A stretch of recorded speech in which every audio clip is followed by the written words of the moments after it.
Sigmund Freud. Seguro que al oír ese nombre a todos nos vienen a la cabeza imágenes de divanes, de sueños un poco extraños y de esos rincones ocultos de la mente.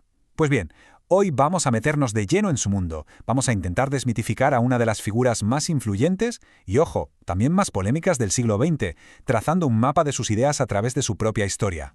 Y para empezar, nada mejor que una de sus frases más icónicas. Esto es mucho más que unas palabras bonitas. Es la llave que, según Freud, nos abre la puerta a un mundo que nos gobierna y del que ni siquiera nos enteramos. Un mundo interior, el de cada uno de nosotros, el inconsciente. Bueno, ¿cuál va a ser nuestro recorrido? Pues mira, primero nos vamos a la Viena de fin de siglo para ver dónde se coció todo. Después seguiremos su propio viaje, de ser neurólogo a crear el psicoanálisis. Luego, claro, nos meteremos a fondo a cartografiar eso del inconsciente, hablar de sueños y deseos. Y para terminar, veremos qué queda de él hoy, su legado, que ya te digo que tiene tela. Empezamos por el principio, y es que para entender a Freud primero hay que entender su mundo, hay que entender Viena, porque la Viena de finales del siglo XIX, no era una ciudad cualquiera, era un auténtico hervidero de cambio, un laboratorio a cielo abierto donde se estaba gestando el futuro. Es que sus ideas no salieron de la nada, para nada. Pensemos en el ambiente. La ciencia estaba patas arriba con nuevas teorías en medicina, física. En el arte, gente como Klimt estaba rompiendo con todo lo establecido. Nacían nuevas filosofías. Y en lo social, la tensión se cortaba con un cuchillo. Una monarquía que se caía a trozos, una burguesía que quería más poder y nacionalismos por todas partes. Todo eso se respiraba en la calle. Y en medio de este torbellino de esplendor y caos, de libertad artística, pero también de un antisemitismo que no paraba de crecer, estaba Freud. Al ser de familia judía, vivió todas estas contradicciones en sus propias carnes. Así que, ¿cómo no le iba a interesar todo lo que tiene que ver con el conflicto interno, con lo que reprimimos, con esas fuerzas ocultas que nos mueven por dentro? Vale, ya tenemos el escenario. Ahora vamos a centrarnos en él, en su viaje personal. Un viaje que, y esto es muy importante, no empezó en la filosofía, sino en la pura y dura ciencia médica. Freud era, antes que nada, un científico. Su formación era la de un médico especializado en neurología. Su mundo era el cerebro, las neuronas, la fisiología. Él buscaba respuestas físicas, tangibles. Pero claro, no tardó en toparse con un muro. Se dio cuenta de que había cosas que el bisturí y el microscopio simplemente no podían explicar.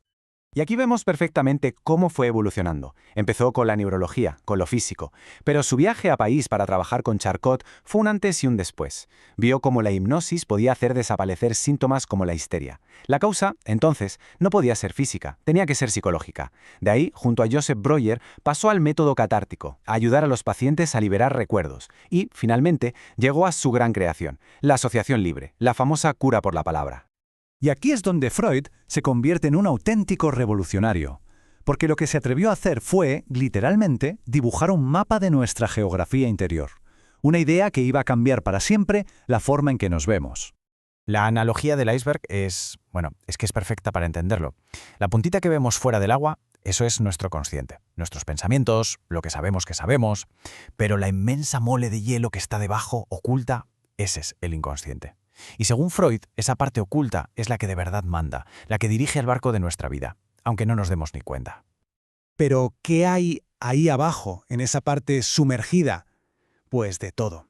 Deseos que no nos atrevemos a admitir, recuerdos dolorosos, impulsos. Todo lo que nuestra mente consciente considera inaceptable. Y lo que hacemos es reprimirlo. Es decir, lo empujamos hacia abajo para no verlo. Pero, y esto es lo crucial, que no lo veamos no significa que no esté. Sigue ahí, bien activo, moviendo los hilos desde la sombra.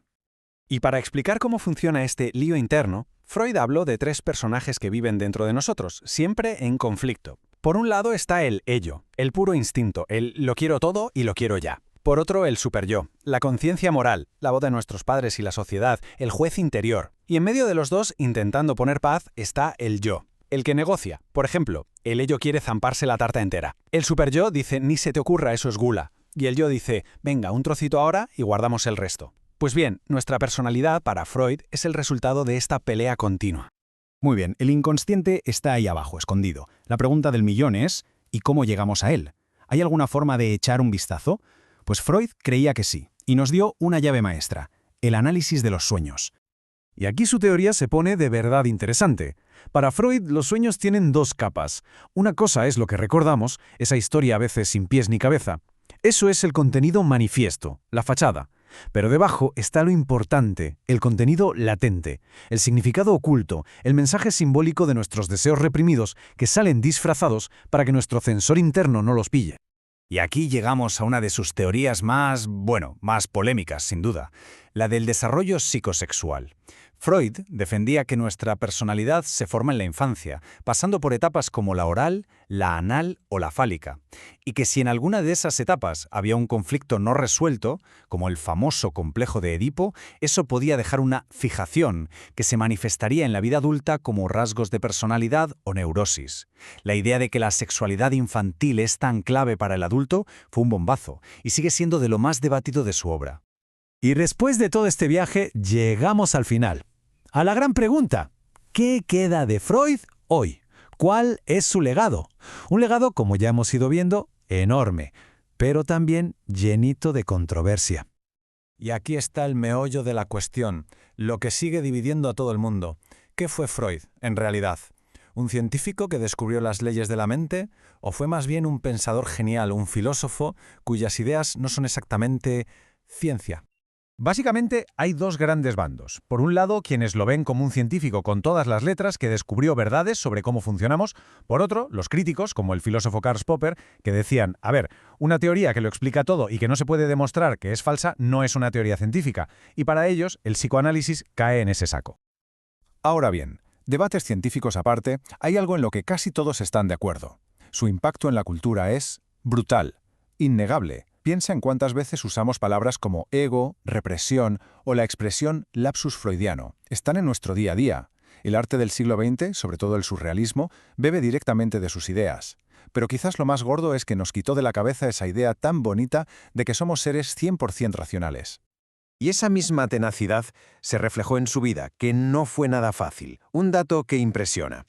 Por su adicción a los puros, desarrolló un cáncer de mandíbula. Le operaron 33 veces. ¡33! A pesar del dolor y la dificultad para hablar, siguió escribiendo y trabajando hasta el final. Una fuerza de voluntad increíble. Y es terriblemente irónico cómo la historia, que tanto le influyó al principio, volvió para marcar su final. Con la llegada de los nazis, Freud, por ser judío, se convirtió en un enemigo. Calificaron su trabajo de ciencia judía y quemaron sus libros. Tuvo que huir de su querida Viena y exiliarse en Londres, donde murió poco después. El hombre que exploró la oscuridad de la mente se enfrentó a la cara más oscura de la humanidad. Y lo más trágico es que mientras él pudo escapar, sus 4 hermanas no lo lograron. Murieron en campos de concentración. Entonces, ¿genio o charlatán? Quizá la respuesta no importe tanto, porque al final del día, nos gusten más o menos sus teorías, el gran desafío que nos lanzó Freud sigue ahí. Nos obligó a todos a mirar hacia adentro, a preguntarnos por ese mundo interior, y nos dejó con esa pregunta, tan inquietante como fascinante. ¿Realmente llegamos a conocer nuestra propia mente alguna vez?